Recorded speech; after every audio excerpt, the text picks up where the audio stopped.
Happy Friday. We're back with another mock draft here on the channel, and it's time to start prepping for our actual leagues. We're about 2 months away, but we need to start prepping, as today's mock will be modeled off of one of my money leagues that I'm in every single year, and I want to get some practice at my number 8 position. Of course, let me know what you would do differently down in the comments below, maybe give some advice. But before we get into that, if you enjoy the channel at any point, please support us down below. Whether if you just like the video, subscribe, it all goes a very long way.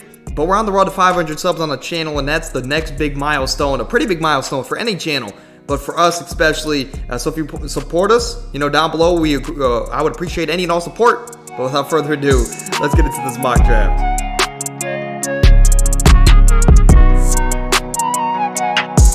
As you see, we're back on Sleeper, as this is my favorite platform to draft on.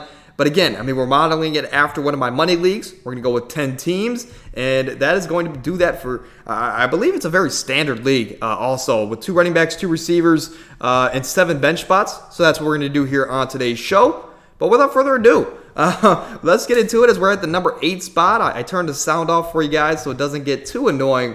But we're just going to hope that one of the big 6 fall to us, as Christian McCaffrey goes number 1, Justin Jefferson goes number 2, Jamar Chase goes number 3, and then Travis Kelce goes number 4. But then after that, we have Austin Eckler, Jonathan Taylor, and Bijan Robinson. So a very crazy start to this draft. I don't know if the league mates are going with the running backs early, but maybe they're not keeping up with fantasy, right?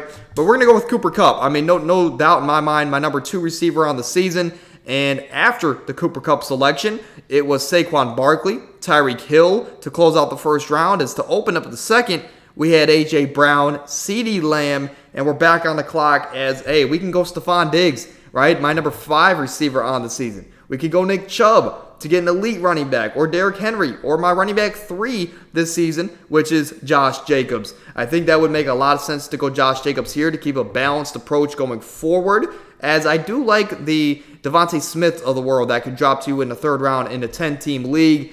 But man, I want to get crazy here. But we're not. We're going to go Josh Jacobs. We're going to play it safe, right? We're going to get Josh Jacobs, my running back 3 on the season. And we're just going to hope that one of these big-time receivers fall to us in the 3rd round. Or maybe like a Mark Andrews falls to us, right? As Mark Andrews doesn't. Mark Andrews doesn't fall. I was going to say we can grab a Mark Andrews and pair him with a Lamar, but we get even better, right? As right here on the screen, we are in a tough position. And man, I wish I would have taken Stephon Diggs. As if we took Stephon Diggs, we could pair him now with a Josh Allen, right? And have one of the best stacks there. Or we can go with Ramondre Stevenson, right? So I think I really messed up this first couple rounds of the draft, even though I have a top 2 receiver and a top 3 running back in my rankings, right? But we are going to go Josh Allen. He's too much of a value to pass up on at this point, rather. And Devontae Smith does go, right? But here, so we have maybe my number 2 quarterback, number 2 receiver, and my number 3 running back. So I cannot complain 3 rounds into my draft if I have 3 top 3 players at those positions, right? But we're here, and I can go Chris Olave, right? A guy who I think is top 15 in my rankings. We can go with a guy like Ken Walker or Jahmyr Gibbs, which I think this would be a spot to take one of those flyers on a guy like that. So the hope is here. Let's scroll down these draft boards a little bit. The hope is here, right, that one of these big receivers fall to us, right? Maybe like a Jerry Jeudy, right? Or maybe like a Calvin Ridley or DeAndre Hopkins even. I think I would take a shot on. But let's just go over here. Let's draft a guy that we don't typically draft in Jahmyr Gibbs. Let's bet on the upside of him in a PPR league, as him and Josh Jacobs are going to catch a lot of passes. Cooper Kupp is going to do the same, because we know that's what Cooper Kupp does, is to catch a lot of passes. As we're right here, we have Cooper Kupp, Josh Jacobs, Jahmyr Gibbs, and Josh Allen throughout the first couple rounds of our draft. As we're now back on the clock, and I really underestimated how much the quarterbacks are going to fall in a 10-team league. But regardless, none of those big-time receivers fall to us. Hopkins is, of course, there. But I think the value sits right now in the quarterback position. And, of course, we already have Josh Allen. I think we got to go with a guy like Jerry Jeudy, a top 20 receiver for me this season. He's a guy that I think will be the number 1 there in Denver, as Sean Payton's coming in. He's going to really turn that offense around, and that team is going to get on the right track. as we're back on the clock, and we can go to the DJ Moore, right, or Miles Sanders, who's a top 20 running back for me as of right now. But moving over, I'm not seeing a whole bunch of anything that I like. Christian Watson, we can always take the shot on. We can take the shot on DJ Moore, who is going to be the number one in that Bears offense, which I think we might do, right? We might take a shot on DJ Moore, as we have a lot of stability right now. We have Josh Allen, Josh Jacobs, Cooper Kupp, right? Right there, that's a lot of stability for your team. Why not go out there and take a shot on Jahmyr Gibbs? Take a shot on DJ Moore to finally take his game to the next level in fantasy football. Why not, right? As we're back on the clock in the 7th round, we're flying through this draft, right? But again, unless you guys want me to read through every pick like I have in the past 2 videos, let me know down in the comments which one you prefer. If we just kind of go through the draft like a normal mock draft, or if we go through it and we read through the majority of the picks. But we're here, and we're back on the clock. And we have a lineup set, right? We can go with a Darren Waller, who's a top 5 type 6 tight end for me this year. But I think we're going to wait, as there's not a big difference to me of a Darren Waller or Pat Freiermuth or even Evan Ingram or David Njoku. So we're going to pass on that just at least one round. And we're going to look around. We see Alvin Kamara, Javonte Williams, David Montgomery. It might be the selection here, as it might be crazy to take him over all these guys. But David Montgomery has the potential to get double-digit touchdowns this very season. But to me, this is the direction we're going to go. We're going to go Alvin Kamara, right? Because why not? If you can get Alvin Kamara in the 7th round, we know he has some off-the-field issues, some off-the-field concerns. But if you can get a guy like that catches that many passes, I mean, I'm setting myself up to make a ton of trades. I'm setting myself up to bother my league mates with a guy that's this talented that they might not want to trade for in the first couple weeks. But come midseason, if Alvin Kamara is Alvin Kamara, I mean, I'm setting myself up to get another dominant receiver or tight end next to Cooper Kupp. But we're back on the clock, and Rachaad White is a must. It's a big value there, right? Rachaad White. But we also see guys like Mike Evans, a guy who's a bona fide 1,000-yard receiver each and every year of his career, regardless of his quarterback, right? 9 straight seasons, 9 straight 1,000-yard years. We see guys like Mike Williams, who might be the selection here, as he is the big-time target in the red zone for the Los Angeles offense. As Kellen Moore, I've talked about it all offseason. He's coming over from the Los Angeles Chargers, and he's coming to be the head coach over here with his pass-happy scheme. So he's coming into an offense where you have Keenan Allen, Mike Williams, and Quentin Johnson, right, with Gerald Everett and Austin Eckler. This is going to be a high-powered, fun offense this year, which is why Justin Herbert is a great pick for me in most leagues if you miss out on one of the top guys. But we're back on the clock, as Jordan Addison did go right before me.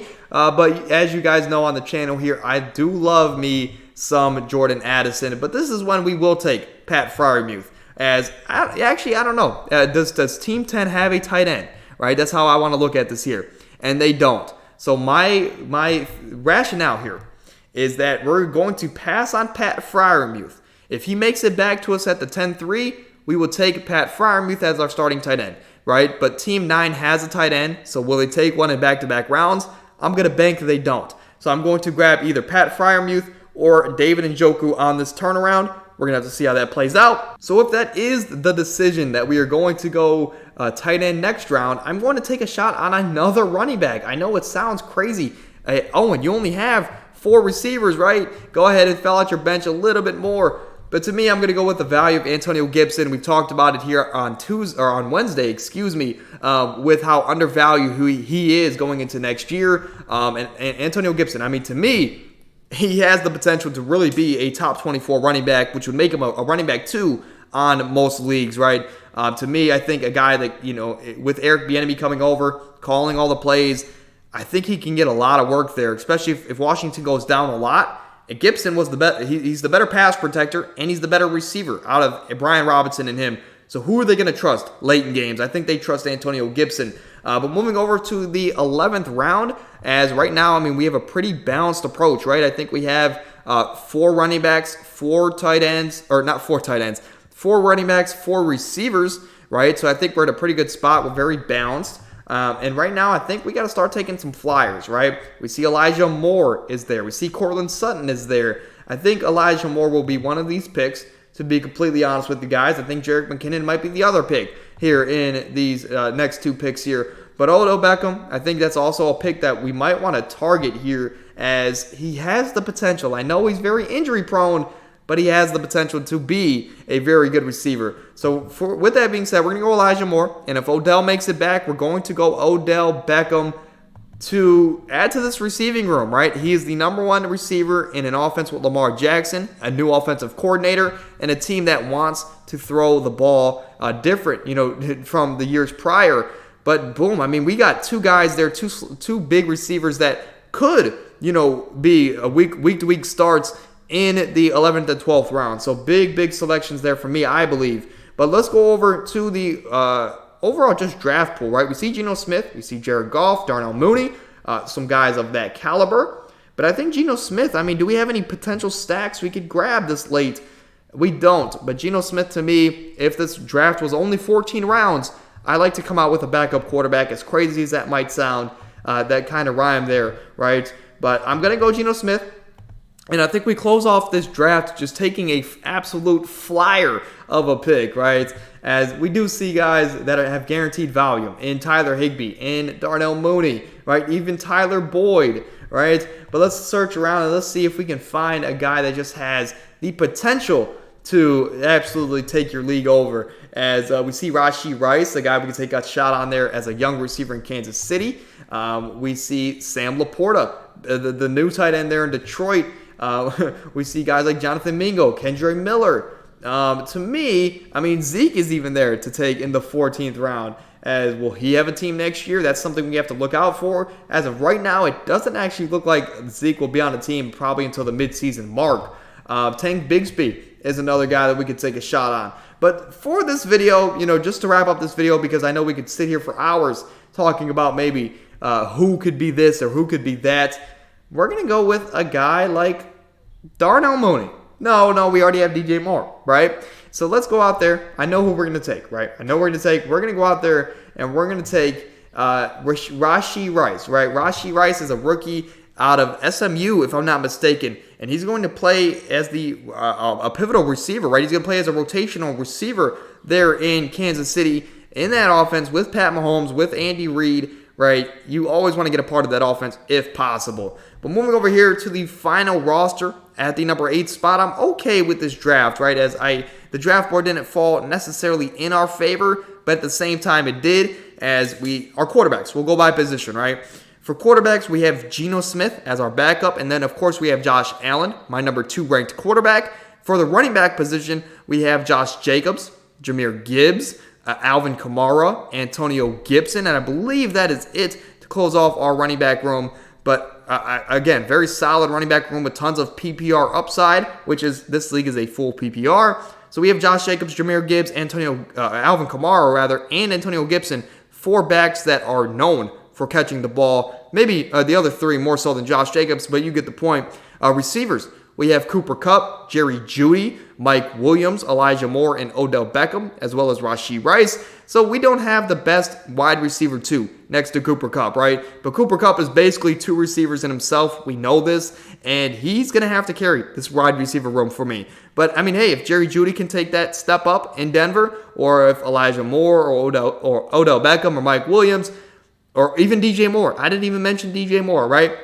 So we have 6 or so receivers on this team that we just need one of those guys to take a step up and be that number 2 receiver on a week-to-week basis. At the tight end position, we have Pat Freiermuth, and that is it. So to me, with this team, I have my number 2 quarterback in Josh Allen. I have my number 2 wide receiver in Cooper Kupp. I have my number 3 running back on the season in Josh Jacobs, as well as the top 10 tight end, my number 20 receiver in Jerry Jeudy. I mean, these are guys that are making my top 20 list, and I'm getting them rounds and rounds after I'm supposed to. So I think on draft day, if I come out with this roster, I am very happy. I think I win my league, to be honest with you, and I think I also set myself up to make my team even more dominant, right? If Alvin Kamara gets going, or Pat Freiermuth gets going, or Jerry Jeudy gets going, or DJ Moore, right? One of these wide receiver 2 or backup to running backs, if they get going, I can go out there and trade for another solidified tight end or another solidified receiver next to Cooper Kupp. I think my team, if this is my team on draft day, I'm very happy.